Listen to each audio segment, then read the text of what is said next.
What's everybody? Welcome back to the MMB Performance Podcast. I'm excited. I got my buddy Jeff Lippert on the podcast today. So me and Jeff, we don't know each other very well, so it's be fun to chat a little bit more, get to know each other.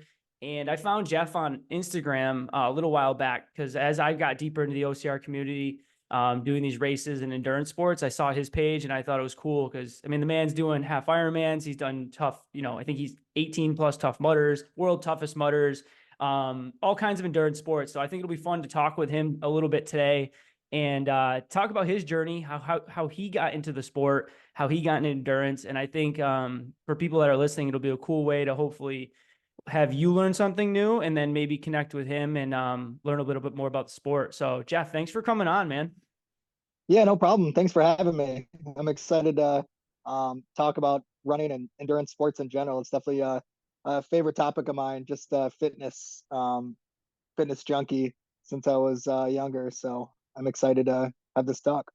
Yeah, me too. It's funny. I don't know if you know much about me, but I grew up in bodybuilding. That was my sport. Competitive Oh, okay. bodybuilder in my yeah, I won my pro card when I was like 26. So I competed in that world, kind of a drug-free athlete. And I had injuries and setbacks and I looked for something new, and that's what got me into endurance, looking for a new challenge. For For sure. you, when did you get into running or endurance sports? How did that start? Was it more like your typical getting into the gym for the first time, lifting weights, and it transitioned, or did you do more running and that kind of stuff in high school, or how did that look like for you?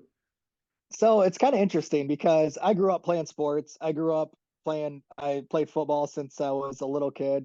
I started football in fourth grade, played football through high school.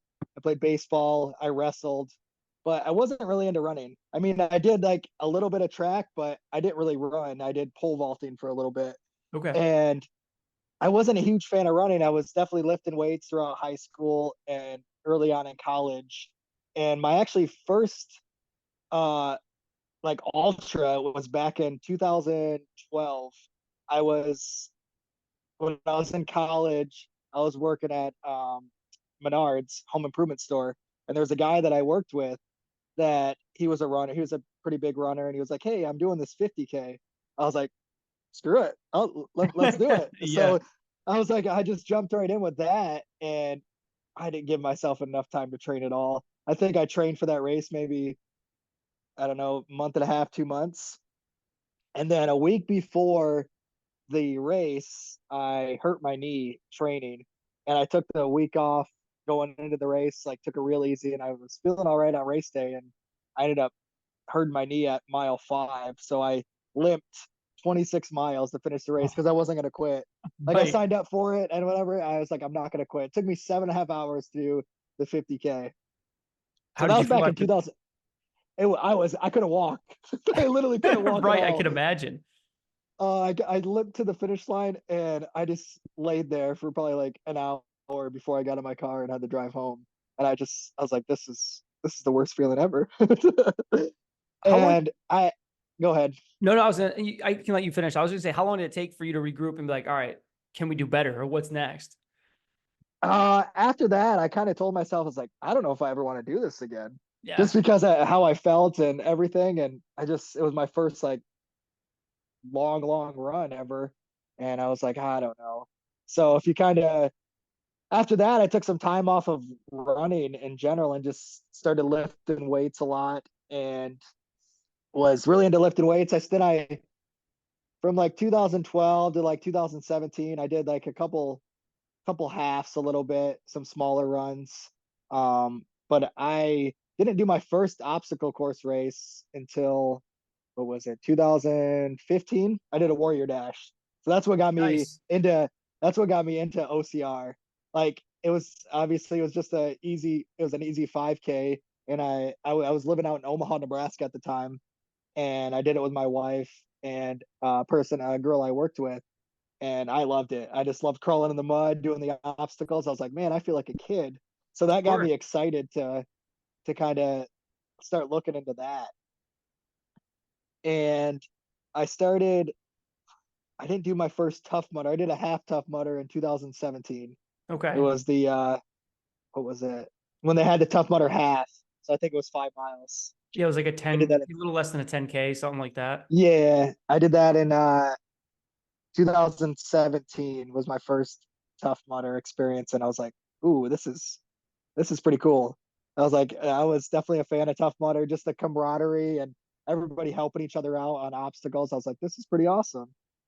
And the next year, I was like, I found out about the what was it? The toughest. It was the 8 hour toughest in Sure. 2018. I was like, I'm just gonna go for it. And that was the first time I ran and like that was the longest I've ever ran was that 2018 run. And I was like, this is sweet. It was a midnight to 8 a.m. race. So I got 25 miles and that was my goal to hit was that 8 hours, 25 miles. And I don't think my wife was there. I think yeah, it was all by myself. So it was a time when you really didn't have a pit. You just had a table, and it's kind of like the Infinity Race. You just had a little partial table overnight from 12 to 8 a.m. and you just obviously that was your pit with everybody else. Have you been, so obviously you said you were in sports growing up. Have you been competitive through that Yeah, entire aspect? So for you, was it more of like a fun thing to try, or like right away did you turn into this like competitive thing? Because I know a lot of people get into Tough Mudders because it is a little, you look at Spartan as maybe the more individualized OCR racing at times, and then you see Tough Mudders a little more of a community, a group, and some of them get that stereotype or vibe a little. So I didn't know if it was like, oh, this would be fun to do, or right away you're like, oh, I want to see how far I can push myself. It was that constant progression in your head. it's definitely the competitiveness. I mean, when I was playing in sports in high school, I mean, I was real competitive. I mean, I didn't have a lot of playing time because I was a smaller guy. And Mm-hmm. once I started finding out about races and stuff, I was like, yeah, this is kind of my chance to be competitive by myself instead of just on a team. I mean, I love being on a team, but it's definitely different being by yourself and just pushing yourself to your limits. I mean, that's what I've like progressed over the years since I first started is how hard can I push my body? Yeah. Where is my limit? Like I don't know if I have found it yet. And that's why I keep on pushing, trying to push the envelope as much as I can to see if I ever find that limit to how far I can actually go Yeah. and I see think, when everything will break. well, that's it, right? Because I completely agree with you. For me, it's always been very competitive, and I'm very obsessive personality. So I can 100% agree with you. A lot of people do it for like a fun run race. I struggle so much. Like if I'm gonna do something, it's an obsessive competitiveness to it, and it's not trying to like. I'm not even trying to like. I'm gonna beat that person. I want to destroy this person. It's like, what are you capable of? Like, what is that mental and physical limit? Like where's the, to your point, you're like, what is the potential that you have? Like what's that limit? And then you kind of, to your point, you're like, oh, I did 25, that was my goal. And then you're like, wait, can I do 30? Can I do 35? Or like then it gets into these, the longer endurance stuff, which is for me was interesting because I did my first half marathon back in 2018. Dude, I got destroyed. I was like the bottom 10% because I was coming out of like weightlifting background, but I got challenged to do it and it destroyed me. And I said the same thing. I'm like, I'm never doing this ever again. This is horrible. My knee hurts. This. And then it took me a couple years and I'm like, all right, I'm doing my redemption race. I'm coming back for this half marathon and I'm going to break 2 hours, because I got destroyed on the first one. And I'm like, I did it. And then kind of still never got, like I never competed in the weightlifting side anymore. So I was like, all right, let's do something that's that balance. And this is why I love Tough Mudder and Spartan. I've done more Spartan than Tough Mudder, but that of like, oh, it's Yeah. physical and it's endurance. So like I don't just have to run straight for a million miles. I can break it up. And that like psychologically made me feel more like an athlete, that weightlifting background. So I get it though, because it's just like every race that's due, it's like how do you beat it? How do you beat it? And like you think you may capture potential out, and then it's like you find yourself having more and more. And that's where like when you get into worlds, man, like that's where I did my first one this past year and got 60. And it was Okay. like, yeah, that was my first one. And it Oh, I was, didn't I didn't realize I didn't realize that was your first. That's yeah, dude. awesome. So I walked into the death zone. Like I was so confident. I was so like blindly confident, like not sure what to expect. But I'm like, okay, I am mentally dialed in. There's no one that can touch me mentally. Like I don't expect to win, but I didn't expect to be mentally be broken. But this year at like 1:30 in the morning, I hit the wall. Like that was Okay. a wall. And that was where like I'm sitting down for a few minutes, and that's where the first like real adversity hit. But that was it for me. And I eventually got through it, but that was the point where like my mentally broke and I started to get in my own head. And that was something I didn't expect to happen. So to your point, now going back into this year, it's like I was on point for 10 hours and then the wagon fell off a bit. So I learned a lot Right. about myself of like what my potential is. I was like, oh, I can definitely get to 75, 80, and if I just stay dialed in and just like stay a little more focused. But you learn a lot every race. I'm sure you have too. Like I don't know with Worlds for you, but you learn so much every year, and it's just constant like progression. Yeah, that's kind of how it was for me because so after that 8 hour toughest, that's when I found out about Worlds. Like I didn't get it. I didn't do it 2018. I'm kind of glad I didn't because that was a year in Atlanta when it froze. Oh, everyone like died. So yeah, like so I heard about it that year though, and I thought like I just couldn't make it work with work and life and everything to do it 2018. And I was like, I'm for sure doing it 2019. So 2019 was my first year of doing Worlds, and that was in Atlanta. And I had a goal in mind of hit 75 miles. That was my goal going to the race. I wanted that silver bib and everything, and I was contender status, and I went into that race and I was feeling great for the first 10 hours.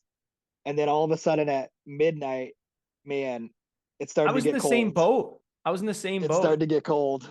That Yeah. first year, it started to get cold. And I, uh, I think it was maybe 1 or 2 in the morning. I came back to the pit. My wife, she pits for me, not and my sister, but my sister wasn't there at the time. It was just my wife. And I came back to the pit, and I couldn't stop shaking. Like I thought my race was over because I mean I was pretty much borderline hypothermia, and I stripped down. I took like a 4 or 5 hour nap because I was so cold.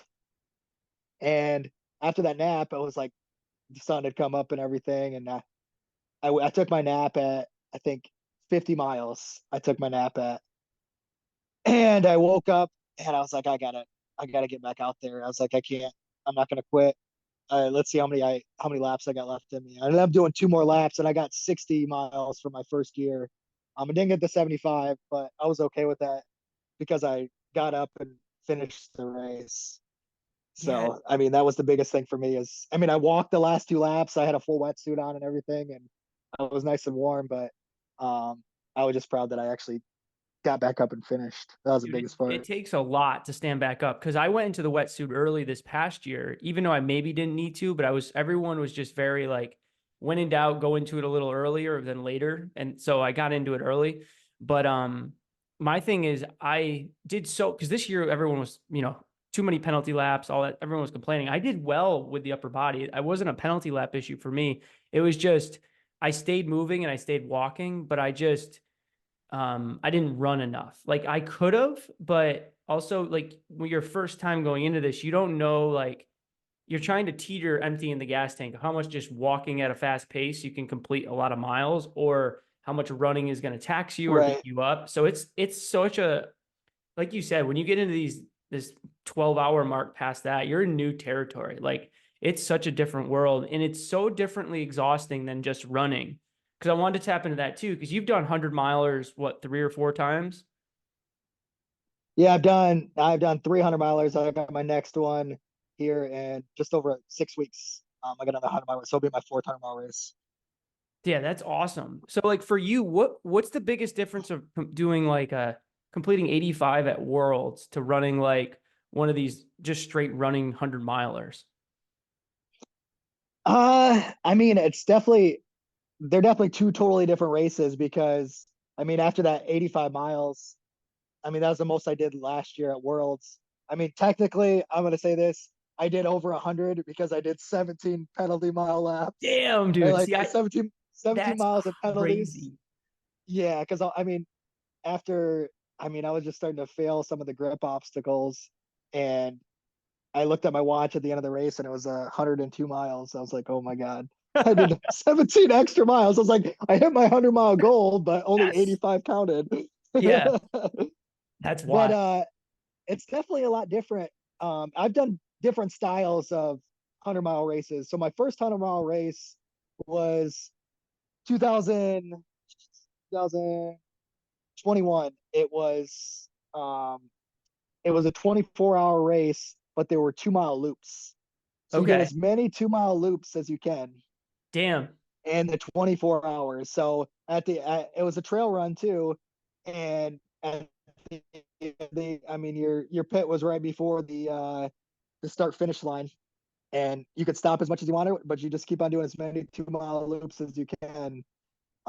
Definitely was interesting because, I mean, I did that. That year was my first year doing it. I've done that race twice, and I got 108 miles in under 24 hours. So 54 laps. 54 laps of a 2-mile course. Yes, it definitely messes with you for Oh, I'm sure. sure. Because I mean, it's just so repetitive over and over again. And then the next year, that year I got second place overall. The next year, I ended up getting first place, but only got 106 miles. That's So still those are both super impressive. trails. Yeah, like That's every 100-mile race I've done has been less than 24 hours. That's been my goal. Is when I do a 100-mile race, I want to do it less than 24 hours. when you've taken these jumps, man, like from, so these 50Ks to doing these 100 milers, how much do you compare? Because obviously you got to be physically conditioned. Like you're not going to be able if you can finish these things without being physically conditioned, but you're not going to compete at the level you do. How much do you think is physical preparation? How much of it is like mental preparation for you? Like, are you like, it's something like, or you feel like you learn, like you get your mental toughness and that mental preparation through the work? Because I think this is where it's interesting to me. A lot of people get into these and their first thing is they have this self-limited belief of like what's possible. And I had that a little bit too. When you do, you're like, I did 13 miles and I'm exhausted. How am I going to do 50, 60, 70? So like, I'm curious where your head is at, like for you, like how much of it's mental to you kind of preparing for these things, or do you feel like you learn the most about yourself and that's what the mental toughness comes from, is doing the physical? I mean, I think mental's most of it because I feel like I could eat, like if I didn't, let me put it this way, if I didn't have the mental toughness, there's no way I could finish the races I have done. The 100-mile races, some of the Tough Mudder races, the Ironmans. Because I mean, in my training, I never do the full distance. Like for a 50K, I mean, I think my long run was 20 miles. I mean, for this 100-mile race coming up, my longest run is going to be 30 miles. So it's like the getting your mental status right to push past once you start hurting, because you're going to hurt. I mean, the first 30, 40, 50 miles might feel great, but you're just going to start hurting.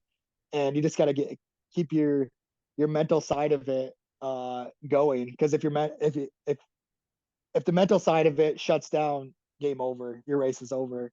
There's no way you're going to hit that goal or get to the finish line. And like for training wise, I I'm doing 70-mile weeks right now, but it's a lot of time on your feet. I think a lot of people don't realize that when they're doing longer races, it's time on your feet is a huge part of it. I mean, you would never do a 100-mile run before a 100-mile race, but if you do cumulative 100 miles throughout the week or weeks, and it's all about the time on your feet, because most people don't spend that much time on their feet, say 17, 24 hours on their feet. Now, what does your training look like going into a 100 miler? You said a lot of time on your feet. You don't have to be super specific, but are you running, 8 to 10 miles a day, or what does your daily look like usually? So shout out to my coach DJ Fox. He's been DJ's my the coach for man. the past yeah, he's been my coach the past year and a half now. This is my second year going in with him. And he gives me all my runs and all my workouts. And right now I'm at 6 days a week running. Usually Mondays but I do cross training too.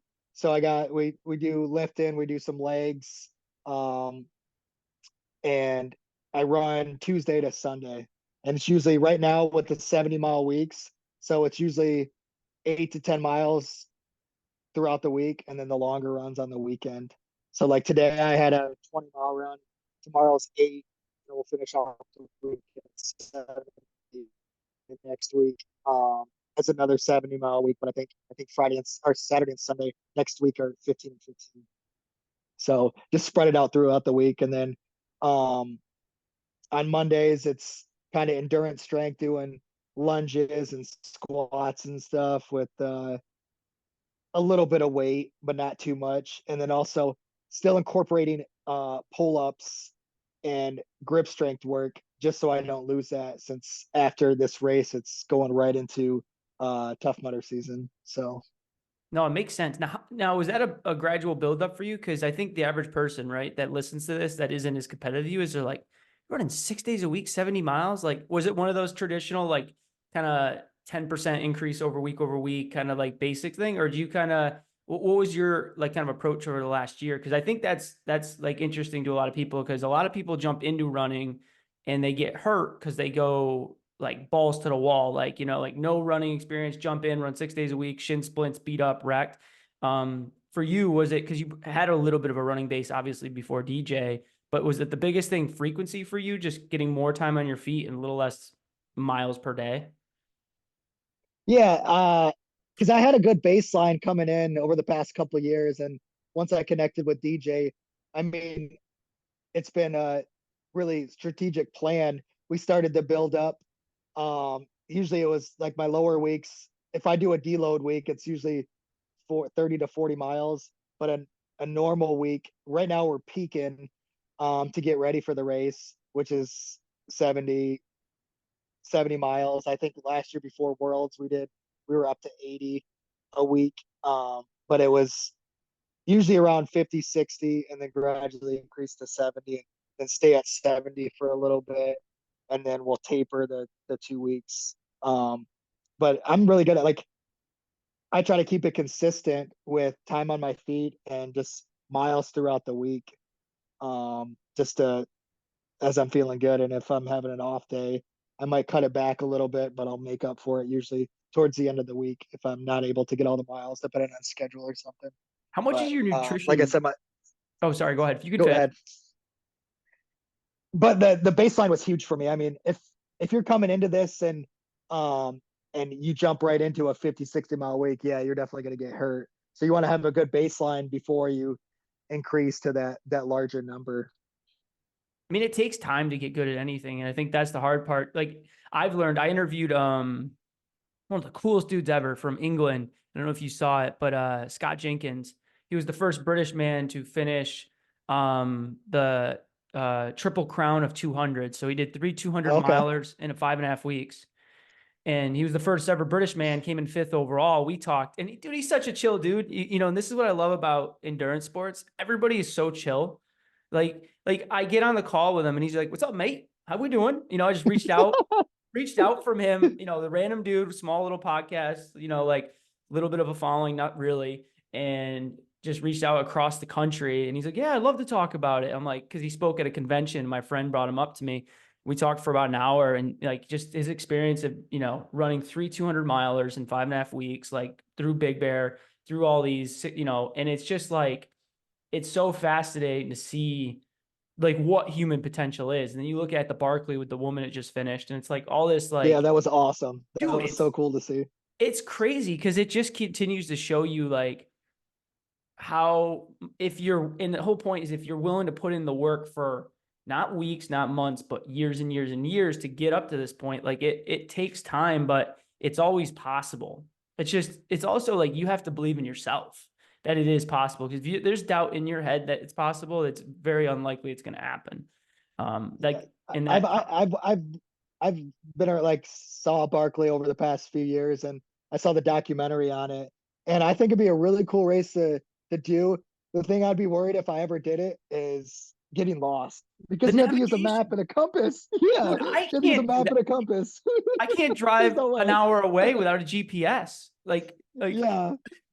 it's Yeah, that crazy. was my biggest downfall, is getting lost in the woods for 20 plus hours and have no clue where I am. Yeah, yeah, that's what's crazy because I don't think people understand it. Like, oh, it's a marathon. I'm like, no, no, no. It's not a marathon. That's the first thing. It's way more than a marathon. And there's 60K of elevation, and you're tracking your run and your race. And it's like, and 20 people have finished in 30 something years. Yeah.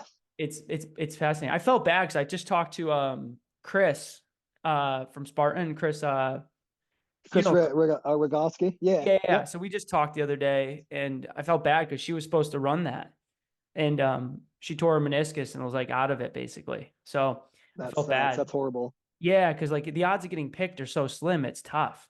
Um, Yeah. so, but oh, that's what I was gonna say too. What has been your so you've had so many experiences, dude, and I think this is interesting. And because I have my own view on my own races, but you've done the half Ironmans, these 54 lap, 100 milers, world's toughest. What I mean, they all have their own entities, but is there like a race or two that sticks out of like was one of the coolest, but I would say this, like one of the best community experiences you've had, and then also maybe just like one race that you were challenged the most and you kind of faced adversity and came through it? Because I think that's always I'm always intrigued by, like, I have a race in my head of like, oh man, that was the hardest race I've done, and I'm the most proud of myself for finishing that because it was so many points that you wanted to quit.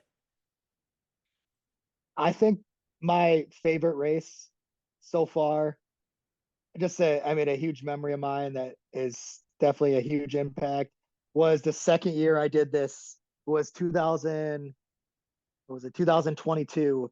I did the same race, the looped race, and I had a goal in mind from the previous year because I got second in 2021, 2022. I was like, I'm going to win this race. I'm going to win this race. That's all I care about.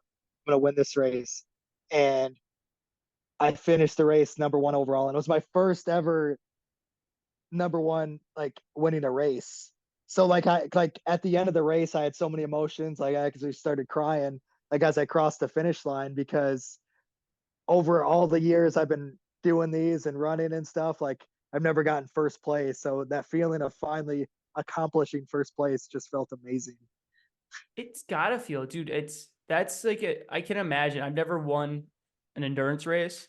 The only thing I compare it to is when I trained for 9 years to win a bodybuilding competition and won the show and won my pro card. And I like remember that moment of being on one knee. I'm in like basically like the Tebow position if you're into sports. And I'm just sitting there and I'm Yeah. Yep. kind of broke down because it was like months and months of dieting and just years and years of training, building up to that one moment. And it's all kind of just hits you. It's like, it's not like I made it, but like I accomplished this, and it took so many years of building up. And like, I'm looking forward to having that, a version of that in endurance. Cause my experience at Worlds, um, I'm competitive. I wanted 75. I got 60, but I know I left a lot out there after I got done. And it's one of those like I'm happy with the goal or the accomplishment, but like not truly deep down that I left it all out there. And I think that's the hardest part for me, knowing that there's so much, like you had a little bit left in the tank. I think that's tough sometimes. Yeah. That's why I keep coming back to Worlds. And that's why I hooked up with DJ because the moment I'm looking for, the moment I've been training for the past couple of years is I want that orange jacket. I want Dude, that 100-mile orange jacket. it's That's the few and moment. only a few people. That, exactly. That's what I want, and that's what I've been chasing. I mean, last year, like every year when I first found out about the 100 miles, like I was like, that's what I want. That's what I eventually want to hit. And this past year, I thought I had it in me, and just the cards weren't dealt the right way. Like I just couldn't do it, and I want it bad. That's why I keep on coming back for that, is to have that moment with that orange jacket. What do you think the biggest adjustments you need to make this upcoming year compared to last year to get to that point? Because you're working with DJ, so you're gonna get more miles in, you're gonna ramp up more volume, you're gonna get faster. Do you think it's more of that? Do you think it's more of the grip stuff, the endurance stuff, like, or is it a mental approach? What do you think the biggest thing for you to take the leap from that 85 to 100? I mean, obviously you did 100 plus with penalties, but like Right. to avoid those penalties, I guess, right? Right. I mean, miles, definitely bumping up miles this year, getting more miles, but working even more on grip strength because a few of those obstacles I struggled with over the night, like at night when stuff started getting wet, or just my hands, I was just getting exhausted. Like Funky Monkey, where the monkey bars and the rope, like I slipped off of that thing so many times because it got sopping wet from people. Or and also one of the first obstacles, I forgot what it was called, but it was a swinging trapeze to the net. Yeah, dude, I failed that one. I jumped in the water every time and I was like, screw this. Like, yeah, it got so Yeah, like frustrating. the first time I did it, I I swung and I caught the net and everything. And I was climbing. I was starting to get exhausted, but all of a sudden my foot got caught and like it got twisted. I was hanging there, and I was getting nervous. I was like, "Oh my god, please! I hope I don't get DQ'd by because I'm having to get rescued over here."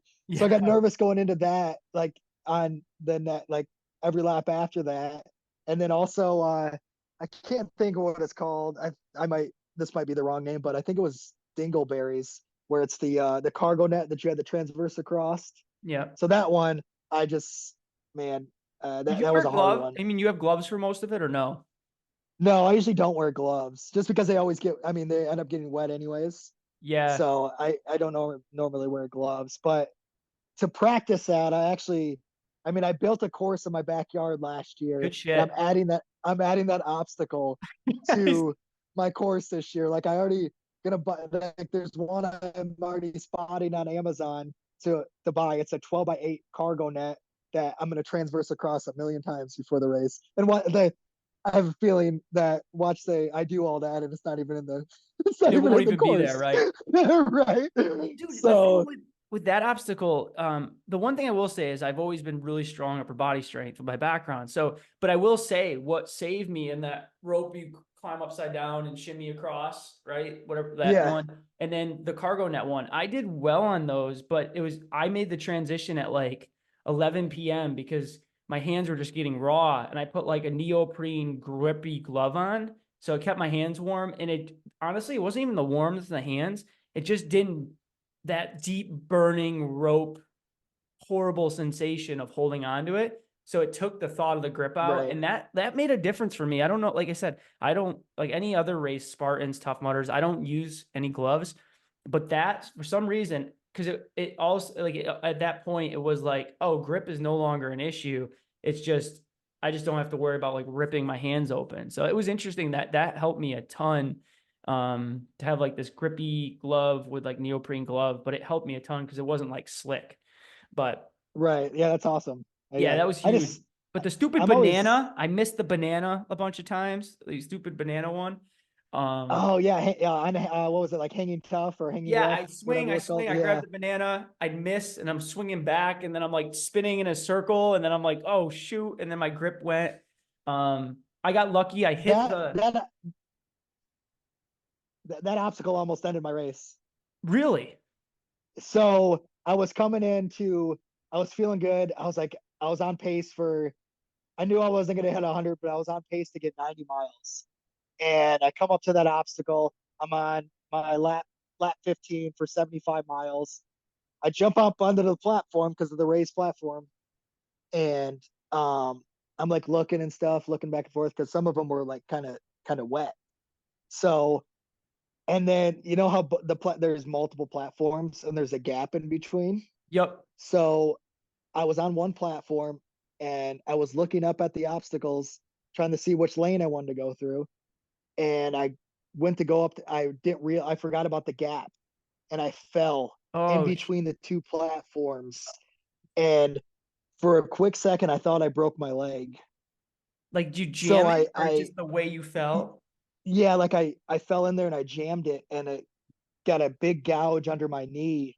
And literally, after I had to limp through the penalty for that, and like I started to break down and like freak out. I'm like, my race is over. Like at that point, like I was struggling to even like walk. Yep. So I got back to the pit, and my sister was there, and I was like, "Hey, how bad is this? Like, pour some water on it. Is it wide open?" She's like, "No, it's good." And DJ was there too, and he gave me some words of encouragement. Um, and I kind of the last two laps I kind of were pretty slow. I had to like limp through just to finish them. But yeah, that one that was rough. I was like, Scary man, though. after that, I'm like, yeah, it was real scary because there was a guy that came up to me. He was like, oh, you need medical and everything. You need, your race is over. I was like, no. He's like, yeah, you're done. I was like, no, I'm not done. I was like, I'm not done. Yeah. Unless, unless I need like a bunch of stitches or anything, I'm Right. not done. Like, I just put my sock up over it and just continued on. But it was definitely painful for those last two laps. Oh, I bet. I bet. I mean, that's the thing. I rolled the ankle a little once and that scared me. And it was coming off of the stupid banana one. Cause I was like swinging back and forth, swinging, grabbing. And then I Yeah. swing and I came off like crooked and landed. And then I felt the ankle roll because the ankles are getting weak at a certain point.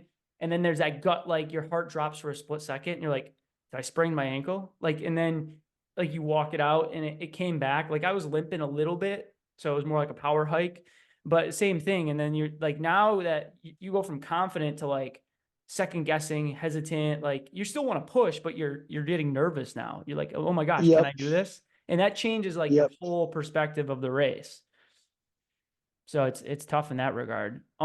Yeah, like I mean, you get that far into a race, and obviously, you come to a point where your feet aren't coming that far off the ground anymore, No, tripping over and dumb things you like you start tripping over roots and stuff like that. And yeah.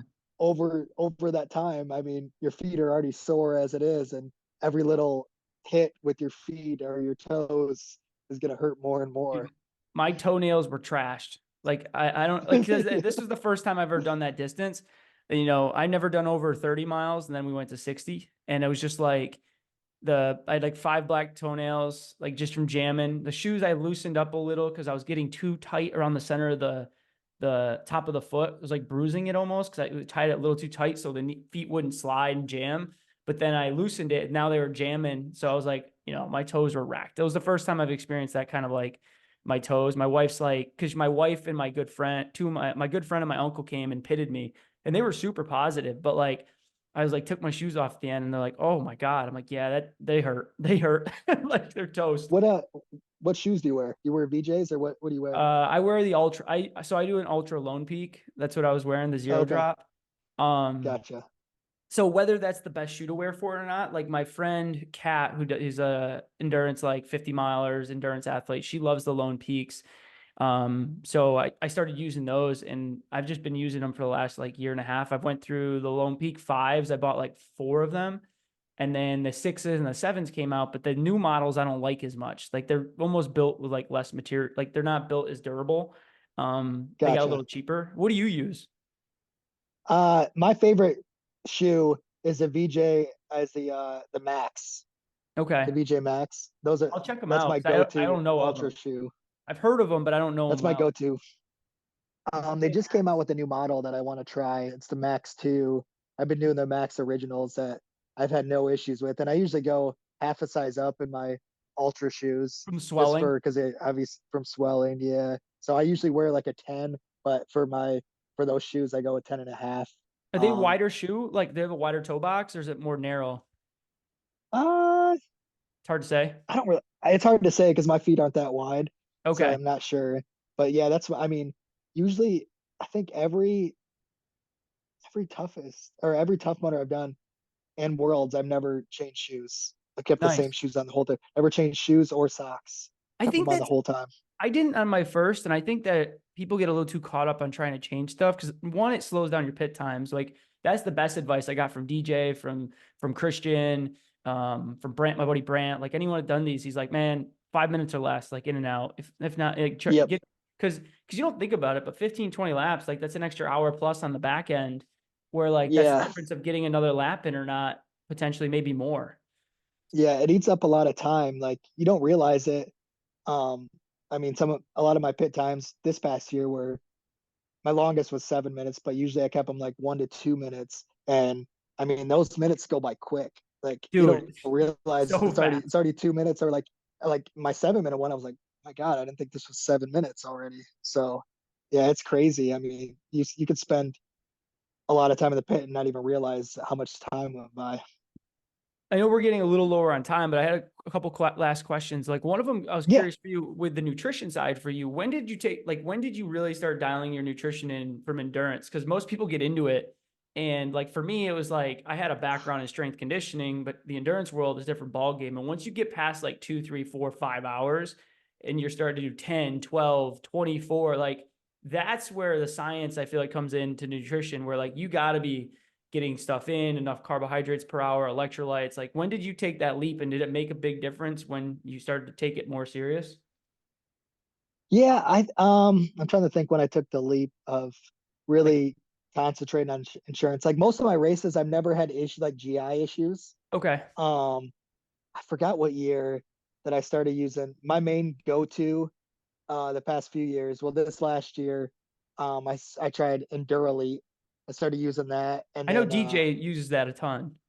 yeah, like I use that. Like usually most races I usually just carry Gatorade on me, but I tried carrying Enduralite on me and that definitely helped out a ton. I think that's helped me perform better.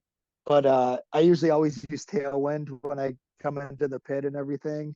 And then I usually have certain snack, make sure I get certain like enough carbs and eventually, I mean, I stick to a certain plan for like half the race and then Shit goes eventually out I'm the just like window. start grabbing stuff. Yes. You're like Like usually potato after chips, midnight. pickles, pizza, you know. Well, my go to for uh ultras and everything is I take pickle juice every lap. Yep. So that's Makes helped with sense. cramps. Pickle juice has been huge. People are like, oh, you chug pickle juice? I was like, they come up, they have little 2.5 ounce shots. And I take those every lap and I've never had an issue with cramps. So Well, you know pickle what's juice is my one go-to. well, it's funny with that too. I don't think most people realize, like, I think people get a little too caught up in these like mustard packets and stuff like that. I'm like, I'm not chugging mustard packets. That's just not me. But like in general, Yeah, like right. it's like all you're getting is sodium, right? That's the whole point of the thing. You're just getting like, Yep. because a dill pickle, like a spear, is like 250 milligrams, 200 milligrams of sodium.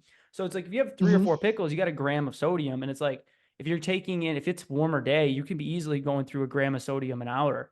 So it's like, to your Right. point, just getting enough of that in makes a big difference. And I think that's what I didn't cramp a ton, but I did start to at certain points. And the first 5, 6, 7 hours, I was so good. And then you start to get exhausted and not hungry. And I think that's that transition. You got to force it down either way. Um, but Yep. yeah, I think that's the big thing too. To your point, is the pickle juice makes sense because it's like you get like 1,000, 1,500 milligrams of sodium, and you're and plus like calorie wise, like to your point in the back half of the race, you're burning 700 to 900 an hour, and you're only taking in probably, you know, 2, 3, 400 at most. So like you're gonna be at a big deficit at some point. So you got to just eat what you can.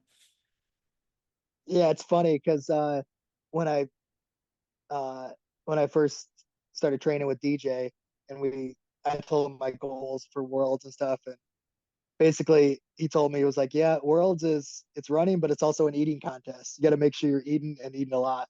So Yeah, and I thought that was funny and it's definitely true. I mean, you got to yeah. make sure you eat enough because there's a lot of people that are doing great throughout the race and if their nutrition's not good, I mean, they'll hit walls and they'll be done if they don't take in enough carbs or taking enough sodium or anything. Like they definitely are not going to perform like they should. It's going to take a toll over the 24 hours. Well, if look at So this, I just yeah, do quick definitely. math. Can you see that number? Is it backwards on your screen?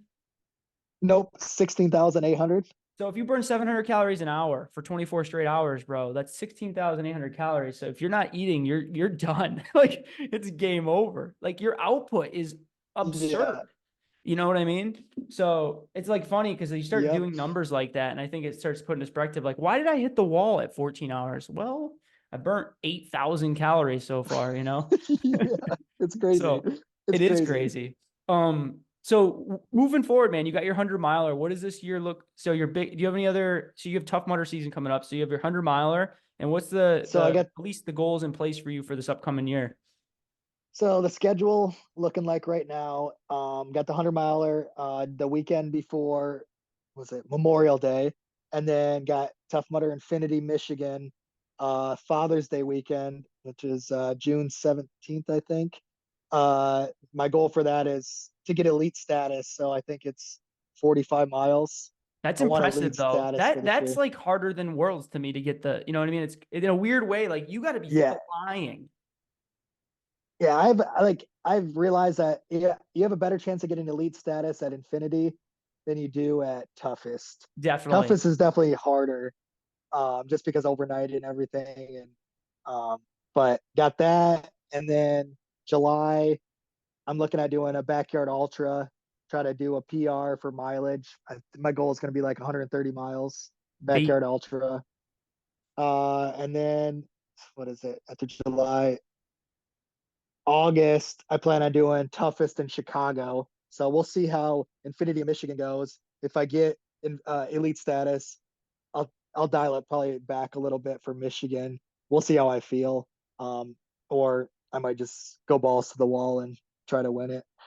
How old are you, Jeff? But uh I'll be 36 this year. I'm 35 right now. Okay, I'm 33, so I was just curious. I was just putting in perspective.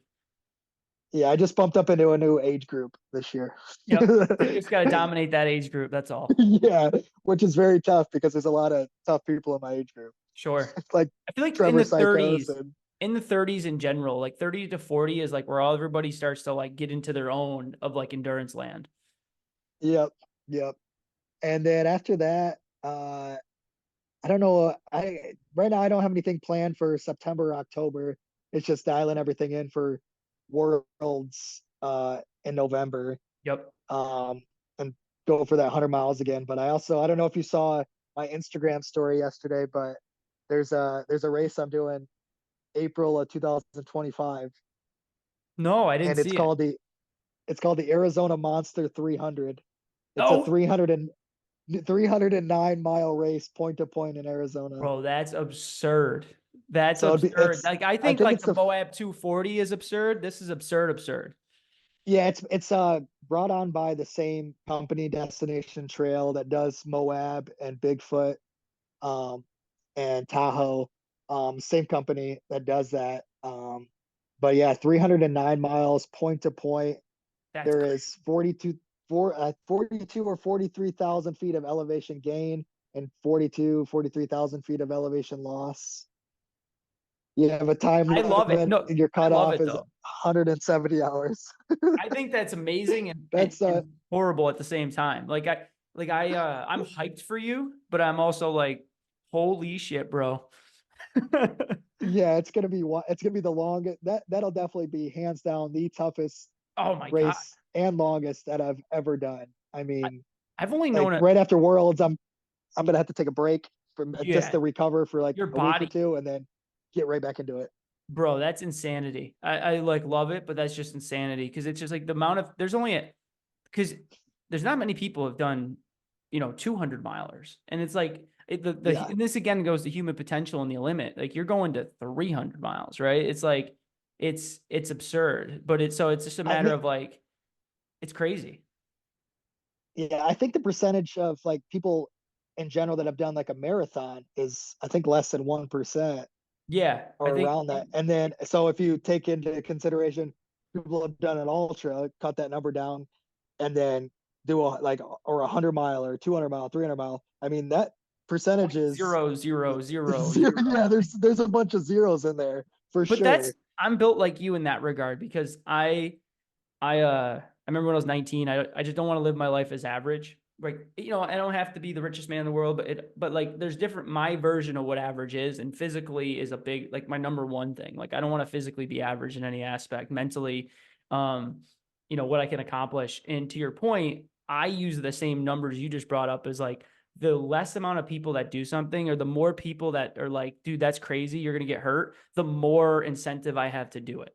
Because I'm like, oh, Yep. you think it's crazy? Oh, I definitely got to do this just to see what I'm capable of. Like, oh, like that's crazy. I'm incentivized by that instead of like discouraged by it.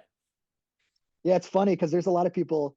I mean, out of all my friends, I have one friend that she's my training buddy that we do a lot of races together and run a lot. But other than that, most of my friends aren't big runners at all or run very much. And a lot of people ask me like the biggest question is why, and I say why not. They're like, why do you run so much or why do you do all these crazy races? I'm like, why not? Like it's a challenge, and I want to see how like I'm a fan of pushing myself to the limits. Like Yeah. I want to see what my body's capable of. Like I can't just go out and go do a 5K or 10K or a half marathon. Like, man, just I'm going from 0 to 100. Like after a 100-mile race, like I'm making the huge jump to 300-mile race. Yeah. Like I want to see what's possible. Dude, I love it. And it's a combination of like your own stuff. You're tapping into all these different aspects of your life, to find like what it takes to get to that level. And then like the why, like I get the why. Most people don't get the why. Most people are out of shape, unhealthy, overweight, sedentary, obese, and the same people that are judging you or giving you shit potentially for doing these races or why you're doing it, that's crazy. Like 99% of the time, most of those people are a little bit jealous and they're not happy with their own situation to an extent if they're hating on you. Like if they're a hater, it's like they're probably a little jealous that you're doing all these things. And I don't think a lot of people realize, as much as the grind sucks and the day and day work sucks at times and you don't want to do it, like to your point, the joy and the accomplishment of that moment when you won that race, like that is, there's no other way to get it because there's so much that builds into that moment. Like it's just, people Yeah, don't understand. They're like, oh, you finished the race, great, you won, oh cool, congratulations. But no one ever knows how much like that feeling is until you've done it. right. For Yeah. sure. So And for me too, like just running in general, like it's the mental part of it. Like I use running as a lot of times as therapy, just yeah. like to decompress, just like if I'm having a shit day or just a lot on my mind, if I go for a run, man, I can clear my head. Like running has just definitely helped mentally in a bunch of different aspects. Dude, I love it, man. I appreciate you coming on, dude, talking. Like I said, it's been good Yeah, to talk thanks, to you. man. Like, this is the most we've talked ever. So it's Yeah, been cool to for chat. sure. And Yeah, I'm it was excited a for good you, time. man. I'm definitely excited to follow your 100, see how that goes. And then I was almost gonna do one of the affinities or the toughest to try to get like either a contender status or something. Honestly, this year Uh-huh. I started my own business, my coaching business in November. I left the place I was at. So financially, like I want to dump a ton of money into this races this year, but also like I got to make sure this is stable. And it's just like I Right, want that to do makes it. sense. But worst case, we'll stay in touch and I'll definitely be at Worlds. We'll have to chat and For sure, man. Definitely. I'm excited. put a few I'm miles in excited. potentially together. So, There we go. I'm down. all right, brother. Well, appreciate you coming on, man. And I look forward to how things go for you. Yeah, thanks a lot, man. I appreciate it. Absolutely. Guys, till next time, keep being a beast, chase discomfort. I'll see you guys later.